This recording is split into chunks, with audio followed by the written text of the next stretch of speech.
Hola, el meu nom és Pipa i avui viatjaré a un nou planeta, però primer he de trobar el meu coet.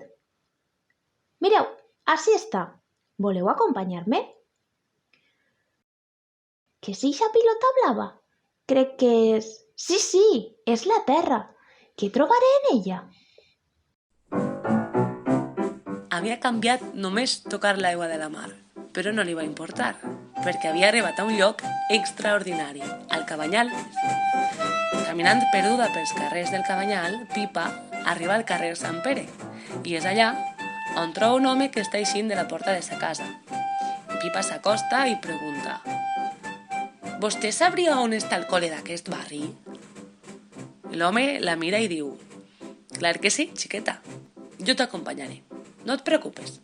I caminant cap allà, et contaré la història d'aquest barri tan especial on acabes d'arribar.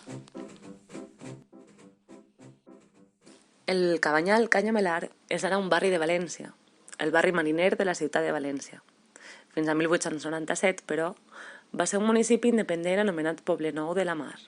Guarda encara el sistema urbà reticular derivat de les barraques, antics habitatges típics de la zona valenciana. Els seus orígens es remunten al segle XIII, quan un grup de pescadors s'assenten en aquesta zona per viure de la pesca amb les seues famílies. Jaume I, molt interessat que crezca l'activitat pesquera, col·laborarà perquè aquests pescadors vagin edificant a la zona, construint petites barraques a primera línia de la platja. L'origen del Cabanyal és, per tant, inconcebible sense el mar, i sense els seus pescadors o mariners, que es dedicaven a una modalitat de pesca d'arrossegament coneguda com la més típica d'aquesta franja litoral. La coneguda pesca dels bous, popularitzada en els quadres de Sorolla, fa que en el Cabanyal comencen a construir cases dels bous.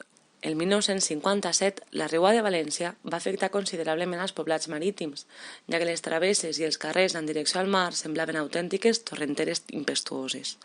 L'aigua cobria les cases del Cabanyal, que eren d'una planta, i la planta baixa de les que tenien 2 o 3 plantes. A la segona meitat del segle XIX, diversos factors es van conjugar per donar lloc a una eclosió de llum i color aplicada a l'arquitectura. Serà també en aquest període, des de l'incendi de 1875 fins a la Guerra Civil, quan es vagin substituint la pràctica totalitat de les barraques originàries per cases d'obra. No obstant això, no serà una arquitectura culta, sinó una arquitectura de tipus popular, en què propietari i mestre d'obres conjuguen les seves idees donant com a resultat peculiars, rics i magnífics exemples de creació lliure ingènua. És una expressió única i irrepetible de l'eclecticisme decoratiu de la rajola valenciana d'aquella època, i amb una especial referència també al repertori modernista. Francesc i Pipa havien arribat al gran edifici del col·le del barri, el CEIP Les Arenes. És en aquestes aules on les cultures es troben i es coneixen, es respecten i s'enriqueixen. L'escola és l'espai de la trobada, del diàleg, de l'escolta. Això és l'educació, diu Francesc, mirant als ulls a Pipa. Una educació per a totes les persones, que parle de totes les persones. L'educació és l'esperança d'aquest barri i del món sencer també. Francesc Caledón Vicente va exercir com a mestre al Cabanyal. Durant aquest període va publicar diverses obres adreçades a primers lectors i de temàtica educativa. Les nostres auques, aquelles poesies populars narratives, han estat escrites per ell, per a i amb els xiquets. Les auques són una manera senzilla de contar la nostra història, els nostres fets culturals, els nostres quefers. Per això, la seva decidida labor pedagògica i docent ha de servir de guia per a futurs professionals de l'educació popular.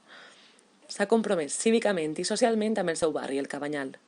Amb la seva obra ens deixa almenys mitja dotzena de llibres, la major part d'ells connectats amb els pensaments més profuns, amb la poesia que naix de dins del cor i l'expressa en format de pensaments arrelats a la vida. Mirant cap a llevant una mar, que cada cop és més llunyana, i mirant a la vesprada cap al sol, la ciutat frenada. De nord a sud, carrers sense cicatriu d'història, i creuant-los, travesseres, promesa d'una mar cap a la platja. Amalgama de present i de records, de finestres, de falcons i de teulades, de persones, de veus, de dolor i d'esperances. Tot s'haurà de pastar amb el futur. Amalgama.